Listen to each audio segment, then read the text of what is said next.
के फ्राइडे से थोड़ी सी हटकर है और यह वह सूचना है जो पहले भी दी जा चुकी है। कुछ स्टूडेंट्स के ऐसे रिक्वेस्ट आए हैं तो मैं फिर से सूचना दे रहा हूं।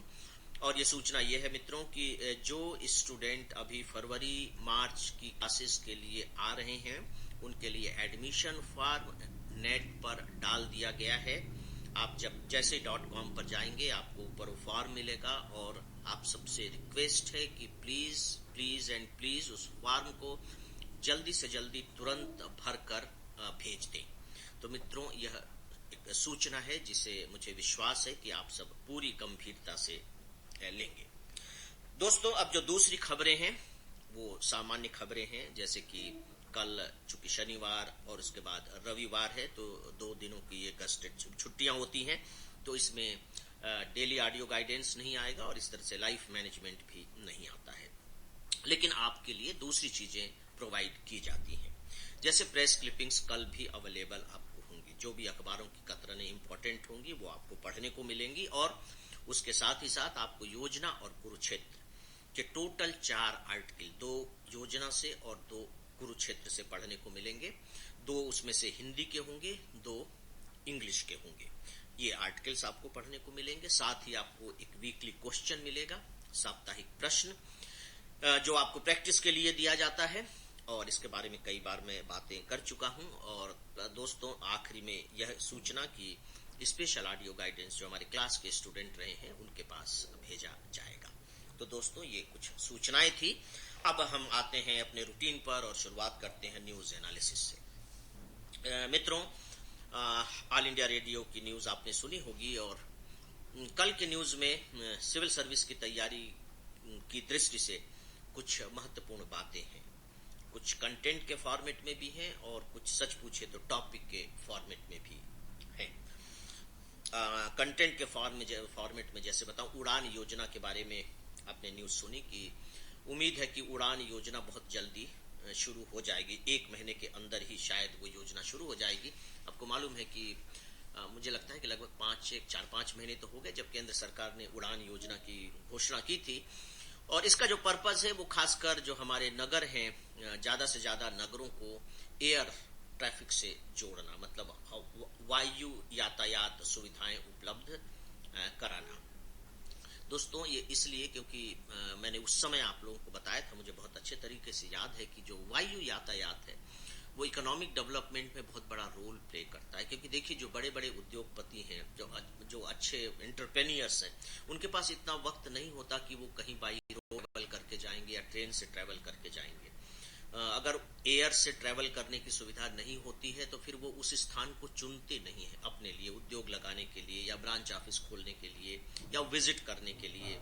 और ये ब्यूरोक्रेट्स के साथ भी होता है और ये पॉलिटिकल लीडर्स के साथ भी होता है, क्योंकि देखिए उनके पास वाकई में काम का बोझ बहुत ज्यादा होता है, वक्त बहुत कम होता है। तो इस रूप में ये आर्थिक विकास का बहुत बड़ा इंजन होता है। मतलब मैं ये बताना चाह रहा हूं कि इसे आप केवल एक यात्री की सुविधा मत माने, है ना, ये आर्थिक विकास का बहुत बड़ा आधार होता है। तो उड़ान योजना आपको मालूम होनी चाहिए कि किससे रिलेटेड है। दूसरी जो खबर थी दोस्तों वो बजट को लेकर के था कि अभी चुनाव आयोग ने केंद्र सरकार से जानकारी चाहिए है कि सन 2012 में जब केंद्र सरकार ने बजट पेश किया था तो थोड़ा डिले किया था, उसको टाइम पर पेश नहीं किया था। और उसका रीजन ये था कि 2012 में उसी समय कुछ स्टेट में चुनाव होने थे। बिल्कुल वही सिचुएशन अभी भी है। तो उस समय के लिए उन्होंने जानकारी चाहिए कि किन किन आधारों पर किस तरीके से उन्होंने बजट को डिले कर दिया था। आपको मालूम है कि 1 फरवरी को अब बजट आना है और दूसरी तरफ 5 राज्यों के चुनाव घोषित हो गए, वो लंबे चलेंगे। उसकी जो आखिरी वोटिंग है फरवरी से शुरू होकर के और शायद 5 मार्च या इसके आसपास तक मतदान होंगे। तो ऐसी स्थिति में जो विपक्षी पार्टियां हैं उनको ये अप्रीहेंशन है कि सरकार अपने केंद्रीय बजट में इस तरह की घोषणा कर सकती है जो मतदाताओं को रिझाने वाले हों, आकर्षित करने वाली हों और उसका प्रभाव 5 राज्यों के चुनावी मतदान पर हो। तो इन्होंने डिमांड की है चुनाव आयोग से। सुप्रीम कोर्ट में भी गए थे याचिका, आपने अखबारों में पढ़ा होगा, तो सुप्रीम कोर्ट ने तो वो याचिका टर्न डाउन कर दी कि कोई ऐसा नियम नहीं है कि बजट केवल इसलिए डिले कर दिया जाए क्योंकि चुनाव होने। अब इस बारे में अब चुनाव आयोग देखिए क्या निर्णय लेता है। तो उसने केंद्र सरकार से जवाब कुछ जानकारियां चाहिए अब देखते हैं कि क्या होगा, क्योंकि आचार संहिता तो बहुत इंपॉर्टेंट बात होती है चुनाव के दौरान, और चूंकि 2012 में इस तरह का एक हो चुका है, इस तरह की एक घटना घट चुकी है, तो अब देखते हैं कि क्या स्थिति होती है। तो आपकी नजर इस घटना पर होनी चाहिए। मित्रों, जो दूसरे दो बहुत ही जो इंपॉर्टेंट मैंने कहा कि और टॉपिक है, ये दो तो कंटेंट हो गए, दो इंपॉर्टेंट टॉपिक भी कल के न्यूज में थे। उसमें एक तो जल्लीकट्टू को लेकर है दोस्तों, और दूसरे सीबीआई निदेशक के अपॉइंटमेंट को लेकर। इस पर मैं अब थोड़ी थोड़ी आपसे बात करूंगा, और दोनों बहुत ही इंपॉर्टेंट टॉपिक है। फ्रेंड्स, अब हम पहले आते हैं जल्लीकट्टू को लेकर। देखिए, ये काफी समय से चल रहा है। एक तमिलनाडु का एक बुल फाइटिंग तरह का गेम है, जो सांड युद्ध से संबंधित खेल है। और दोस्तों, ये कहा जाता है कि ये जो स्पेन है ना, वहां से ये आया होगा। स्पेन का जो राष्ट्रीय खेल है वो सांडों का युद्ध है। और स्पेन के एक बहुत प्रसिद्ध जो चित्रकार हैं पिकासो, उन्होंने बल्कि एक अपनी ऑटोबायोग्राफी में लिखा है कि जब मैं खाली कैनवास को देखता हूं तो मुझे ऐसा लगता है जैसे कि उसमें से सांड निकल कर आ रहे हैं और मुझे चुनौती दे रहे हो। यानी कि जो खाली कैनवास है वो मुझे बेचैन कर देता है कि मैं उसे रंगूं। यानी कि वो पेंटर पिकासो दुनिया के महान चित्रकारों में से एक है। स्पेन, तो वो सांड का उन्होंने उदाहरण वहां से लिया, क्योंकि सांडों की लड़ाई वहां का राष्ट्रीय खेल है। तो दोस्तों, तो आप देख रहे हैं कि 2014 से सुप्रीम कोर्ट ने इस पर नियंत्रण, इस पर मतलब बैन कर दिया है। और बैन करने का कारण यह है कि जो खासकर एनिमल की चिंता करने वाले जो एनजीओज हैं, उन्होंने इस बुल फाइटिंग के खिलाफ याचिका दायर की थी, और उसमें उनका कहना था कि ये जो जानवर हैं उनको चोट पहुंचती है, जानवर की कुछ मृत्यु भी हो जाती है, लोगों को भी चोट पहुंचती है जो इस खेल में भाग लेते हैं। तो ये एक तरह से हिंसात्मक खेल है और इसे रोका जाना चाहिए। तो उसको लेकर के अभी सुप्रीम कोर्ट ने उस खेल पर रोक लगा दी है, और लगातार तमिलनाडु से इस बात का दबाव पड़ रहा है केंद्र सरकार पर कि वो इसके लिए अध्यादेश जारी कर दे, मतलब ऑर्डिनेंस जारी कर दे, ताकि ये खेल शुरू हो सके। और चूंकि अभी संक्रांति के समय में ये खेल होता है, तो सुप्रीम कोर्ट से भी ये रिक्वेस्ट किया गया था कि इसके बारे में आप जल्दी से सुनवाई करके अपना फैसला दे दीजिए। तो सुप्रीम कोर्ट ने मना कर दिया कि नहीं, इस आधार पर आप सुप्रीम कोर्ट से रिक्वेस्ट नहीं कर सकते। दोस्तों, अब इसके दो पक्ष हैं। देखिए, सिविल सर्विस की तैयारी करने के लिहाज से मैं अब आपको बता रहा हूं, इसके दो तीन पक्ष हैं। पहला पक्ष तो प्योरली जुडिशरी का है, लॉ का है, कानून का है, कि कानून क्या कहता है। पहला, विशुद्ध कानून। दूसरा, कानून और परंपरा का है, क्योंकि जो जल्लीकट्टू है वहां की एक ट्रेडिशन है, वहां की एक परंपरा है। ये दूसरा पक्ष है कि परंपरा और कानून में जब इस तरह की बात आएगी तब कौन जीतेगा। क्योंकि आप देख रहे हैं कि कितनी जबरदस्त रूप से इसकी डिमांड हो रही है। वहां एक आंदोलन की स्थिति खड़ी हो गई है, लोग इकट्ठे होकर के इसके पक्ष में मांग कर रहे हैं, नारे लगा रहे हैं, तो एक आंदोलन का रूप लेता जा रहा है। तीसरा इसका जो पक्ष है वो देखिए कि एक तरफ जुडिशरी है और दूसरी तरफ सरकार है, प्रशासन है, और डेमोक्रेटिक सरकार है। सरकार भी जो है वो डेमोक्रेटिक सरकार है। आप देखिए कि जनता के दबाव के कारण, जो आपके सिलेबस में है भी, pressure group, general studies mains के सेकेंड पेपर में बकायदे मेंशन किया हुआ है प्रेशर ग्रुप। तो किस तरीके से अनजाने में एक प्रेशर ग्रुप बन गया, पूरे के पूरे तमिलनाडु में जनता इकट्ठी हो गई और अब वह प्रेशर डाल रही है सेंट्रल गवर्नमेंट पर भी। प्रेशर, जनता किस पर प्रेशर डाल रही है? जनता स्टेट गवर्नमेंट पर प्रेशर डाल रही है कि आप हमें इसकी अनुमति दिलाइए। और उस प्रेशर का नतीजा यह हो रहा है कि तमिलनाडु के चीफ मिनिस्टर आकर के हमारे प्राइम मिनिस्टर से मिल रहे हैं, वो भी पॉलिटिकल लीडर है, राइट। अब आप देखिए कि प्राइम मिनिस्टर का जवाब देखिए, मतलब यहां आपको डेमोक्रेसी को समझना होगा, है ना। प्राइम मिनिस्टर भी ये एश्योर कर ही नहीं सकते कि वो ऑर्डिनेंस जारी करें। और देखिए, चीफ मिनिस्टर भी जान रहे हैं कि ऑर्डिनेंस जारी नहीं कर सकते प्राइम मिनिस्टर, मतलब राष्ट्रपति करेंगे, लेकिन मंत्रिपरिषद की सलाह पर करते हैं, क्योंकि मामला ऑलरेडी सुप्रीम कोर्ट में है। तो प्रधानमंत्री जी ने भी वही जवाब दे दिया कि भाई मामला सुप्रीम कोर्ट में, और सुप्रीम कोर्ट में नहीं होता तो हो सकता है कि वो उस पर सोचते भी, क्योंकि केंद्र सरकार एक बार ऐसा कर भी चुकी है, तो सोचते भी। तो सवाल ही नहीं है कि मामला अगर सुप्रीम कोर्ट में है तो उसके अगेंस्ट में ऑर्डिनेंस जारी किया जा सके। तो लेकिन प्राइम मिनिस्टर भी यही कह रहे हैं कि हम देखते हैं कि क्या हो सकता है, मतलब प्राइम मिनिस्टर भी किसके सपोर्ट में, पब्लिक के सपोर्ट में है। ये प्रेशर ग्रुप है दोस्तों। This is a democracy. इसे हम सही मायने में लोकतंत्र कहते हैं कि जनता की इच्छा का आसानी से निरादर नहीं किया जा सकता। आप उसे अवॉइड नहीं कर सकते। और फिर दूसरे लोगों को देखिए, जो वहां की जो दूसरी पॉलिटिकल पार्टीज हैं, वो दूसरी पॉलिटिकल पार्टीज में भी हिम्मत किसी में नहीं है कि वो इसका विरोध कर सके। हो सकता है कि कुछ लोग ये चाहते हो कि यार ये बंद ही हो जाए, लेकिन ओपनली वो ऐसा नहीं कह सकते क्योंकि यहां भी आपको जनता का प्रेशर दिखाई दे रहा है। वैसे दोस्तों, कोई भी पॉलिटिकल पार्टी होगी वो अपनी जन आकांक्षाओं के विरुद्ध जाकर के कितने दिन तक जीवित रह सकती है, नहीं अस्तित्व रह सकता।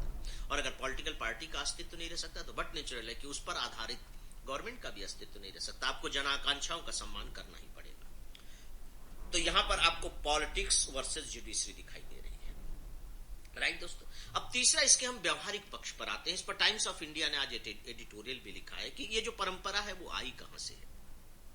तो उसने ये लिखा है दोस्तों कि जो जल्लीकट्टू की परंपरा आई, तो क्या है कि इसमें सांडों को लड़ाते हैं और इसमें जो विजेता सांड बनते हैं, तो उनको फिर वो जो उनके यहाँ जो दूसरे जो पशु मतलब जो गाय होते हैं, उनके प्रजनन के लिए वो रखे जाते हैं सांड। तो उससे जो आने वाली जो पीढ़ी है, जो ब्रीड है, वो बहुत अच्छी प्रजाति के बच्चे होते हैं। चूंकि पहले हमारी जो व्यवस्था थी, कृषि व्यवस्था पूरी तरह से बैलों पर आधारित, खेतों की जुताई बैलों के जरिए माध्यम से ही होती थी, तो वो पशुओं में एक बहुत ही मजबूत पशु हो, शक्तिशाली पशु हो, उसके लिए ये सिस्टम काम करता था। अब ठीक है, अब तो मैकेनाइज हो गई, चीजें थोड़ी सी बदल चुकी हैं। तो टाइम्स ऑफ इंडिया ने ये भी एक उठाया है, मतलब एक प्रश्न उठाया है कि यदि जल्लीकट्टू को बंद कर दिया जाएगा तो मैकेनाइज्ड तो हो गया है सब कुछ, इंडस्ट्री मतलब एग्रीकल्चर तो मैकेनाइज्ड हो गया है, तो फिर लोग अपने घर में पशुपालन क्यों करेंगे? वो तो फिर केवल एक तरह से मांसाहारी के काम आएंगे, बस वही उनकी उपयोगिता रह जाएगी। तो इसका जो एक इकोनॉमी बेस्ड है, जो इसका एक अर्थव्यवस्था का जो आधार है, उस पर भी ध्यान दिया जाना चाहिए। इसको केवल एक संकीर्ण कानूनन तरीके से ही नहीं सोचा जाना चाहिए। इस पर इसको लेकर के उन्होंने एडिटोरियल कमेंट लिखा है, किया है, और मैं एडिटोरियल कमेंट आपको ये प्रोवाइड भी कर रहा हूं। तो अब आप देखिए कि दोस्तों की घटना एक है जल्लीकट्टू को, और सिविल सर्विस में इसके कितने एंगल्स तैयारी करने के निकल गए, और इस पर आपको अपनी अप्रोच बनानी है। अगर आपने जयपुर लिटरेरी फेस्टिवल जो कल से शुरू हो गया है, उसमें एक वासुदेव जग्गी जी का स्टेटमेंट आज अखबारों में छपा है, और मैंने उनको प्रत्यक्ष रूप से भी सुना है, और मैं उनका बहुत प्रशंसक हूँ। वैचारिक स्तर पर उनमें बड़ी नवीनता है और बहुत ही खूबसूरत तरीके से बोलते हैं। मैंने प्रत्यक्ष रूप से उनको सुना है। उन्होंने भी देखिए जल्लीकट्टू पर एक सवाल उठाया है। उन्होंने कहा है कि अब क्रिकेट मैच है, क्रिकेट मैच में भी ये होता है कि कभी सिर में चोट लगी और खिलाड़ी की डेथ हो गई, तो उन्होंने तो कहा इसी आधार पर आप क्रिकेट मैच को बंद कर देंगे, क्योंकि जल्लीकट्टू वहां का एक खेल है। तो उन्होंने इस आधार पर डिमांड ही की है कि नहीं, ये परंपरा जारी रहनी चाहिए। तो इस तरह से पॉइंट्स आपके दिमाग में जब आप अखबार पढ़ते रहते हैं, न्यूज सुनते रहते हैं, तो इकट्ठे होते रहते हैं, और जब सिविल सर्विस में कोई क्वेश्चन आ जाता है तो आप उसे लिख कर आ जाते हैं। मित्रों, अब ये जो दूसरा जो टॉपिक है वो है सीबीआई को लेकर, सेंट्रल ब्यूरो ऑफ इन्वेस्टिगेशन। आपको मालूम है कि ये लगातार चर्चा में रहने वाला संगठन है, जो सरकार जो जांच होते हैं अपराधों की जांच करने में जो बहुत बड़ी इसकी भूमिका है, और सुप्रीम कोर्ट ने शायद 1-1.5-2 साल पहले इसे पिंजड़े में बंद तोता कहा था। पिंजड़े में बंद तोता, उनके कहने का मतलब ये था कि ये जो सीबीआई है बेसिकली सरकार का माउथ पीस है, जो सरकार चाहती है वही करती है, इसकी अपनी स्वतंत्रता नहीं है। न्यूज में आपने सुना मित्रों की एक तो स्वतंत्रता के लिए क्या व्यवस्था की गई है, नियुक्ति को लेकर के व्यवस्था है। देखा आपने न्यूज में, आपने सुना कि इनकी जो नियुक्ति की गई है वो प्रधानमंत्री ने नियुक्ति की है, लेकिन जो ग्रुप था जो डिसाइड किया जिसने नाम, उसमें 3 लोग थे। एक तो प्रधानमंत्री, दूसरे आपने देखा कि विपक्ष के नेता, और तीसरे जो थे वो सुप्रीम कोर्ट के जज। 3 लोगों ने मिलकर के एक मतलब समिति बनी और उन्होंने फिर ये नाम डिसाइड किया। तो इससे थोड़ी सी नियुक्ति पर तो कम से कम कह लीजिए कि एक ट्रांसपेरेंसी आ जाती है, एक तरफा नहीं है। लेकिन इसकी जो बाद की पूरी कार्यप्रणाली है उसमें ये सवाल उठता है कि फिर सरकार के पूरी तरह से नियंत्रण में सीबीआई रहता है। कार्यकाल भी चलिए एक तरह से इंश्योर कर दिया आपने कि 2 साल का कार्यकाल। ये तो आप देखेंगे कि ज्यादातर पदों पर कार्यकाल निश्चित नहीं है, संवैधानिक की बात अलग है, उन पदों की बात अलग है, लेकिन सीबीआई है और दूसरे ऐसे में तो 2 साल का कार्यकाल निश्चित है। तो चलिए ये तो श्योर है कम से कम कि 2 साल से पहले आप उनको नहीं हटाएंगे, ये एक अच्छी बात है। लेकिन उसमें उन्होंने दिया है कि इसको अकाउंटेबल बनाने के लिए दूसरे और कदम उठाए जाने चाहिए। उसमें आज मैं आपको इससे रिलेटेड इकोनॉमिक टाइम्स का एक एडिटोरियल कमेंट प्रोवाइड कर रहा हूं, जिसमें उन्होंने कुछ पॉइंट्स दिए हैं ताकि ये जो सीबीआई है ये इसे राजनीतिक संरक्षण न मिल पाए।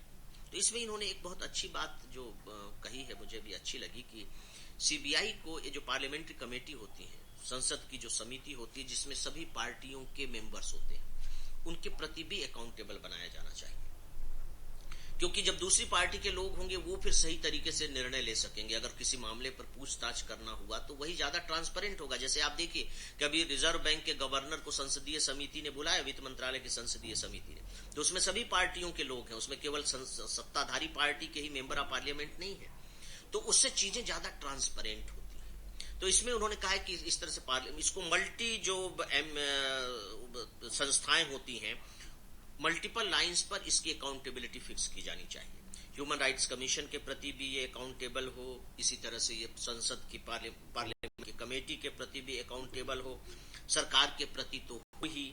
तो इस तरीके से होगा क्या कि फिर वो बैलेंस बना करके चलेगा और उसको भी कुछ करने में लगेगा कि कहीं ऐसा ना हो कि ये उल्टा पड़ जाए और फिर मैं उसके सामने क्या कहूंगा, इसके सामने क्या कहूंगा। देखिए राष्ट्रहित में तो यही होगा और फिर जो सीबीआई इन्वेस्टिगेशन करेगी उसकी विश्वसनीयता भी बढ़ेगी। क्योंकि सीबीआई एक बहुत इंपॉर्टेंट ऑर्गेनाइजेशन है, तो इसीलिए सिविल सर्विस के लिए एक इंपॉर्टेंट टॉपिक ये है। मित्रों, अब जहां तक न्यूज़पेपर्स की क्लिपिंग्स का सवाल है, मैं क्लिपिंग्स तो आपको प्रोवाइड कर ही रहा हूं। इसमें 2 क्लिपिंग बहुत इंपॉर्टेंट है, 3 क्लिपिंग्स। एक तो बिजनेस स्टैंडर्ड का चीन के साथ हमारे जो संबंध है उसको लेकर के है, एक दैनिक भास्कर का चुनाव आयोग ने कुछ दलों में सुधार के लिए, खासकर चुनाव में सुधार के लिए कुछ सरकार से रिकमेंड किया है, वो है, उसको आप जरूर देखेंगे। और एक जनसत्ता का है कि किस तरह से 2 आईपीएस ऑफिसर्स को सर्विस से बर्खास्त कर दिया गया, निकाल दिया गया है, मतलब बर्खास्त निकाल ही दिया गया है, उसको लेकर के, क्योंकि सिविल सर्विस भी आपके सिलेबस में है, तो आप उन्हें देख लीजिएगा दोस्तों। उस पर अब डिस्कस करने का वक्त नहीं रह गया है। तो मित्रों, अब मैं आता हूं अंतिम चरण पर, ईमेल पर। तो सभी ईमेल लिखने वाले दोस्तों को धन्यवाद देता हूं, उनके प्रति आभार व्यक्त करता हूं। और इन्हीं में से कुछ मित्रों के नाम हैं: अभिषेक गुप्ता, आशीष। मित्रों, अब मैं आता हूं अंतिम चरण पर, ईमेल पर। तो सभी ईमेल लिखने वाले दोस्तों को धन्यवाद देता हूं, उनके प्रति आभार व्यक्त करता हूं। तो इसी के साथ ही अब आज के इस डेली ऑडियो लेक्चर को यहीं समाप्त करते हैं। और मैं 2 दिन के आपकी ये जो बीच की छुट्टियां होंगी, इनके लिए अपनी पूरी टीम की ओर से शुभकामनाएं प्रेषित करता हूं और ईश्वर से प्रार्थना करता हूं कि ये 2 दिन आपके बड़े सुखद हों और ऊर्जा और उत्साह से भर देने वाले भी सिद्ध हों। तो मित्रों, इसी के साथ ही अब मेरा अभिवादन स्वीकार करें। नमस्कार।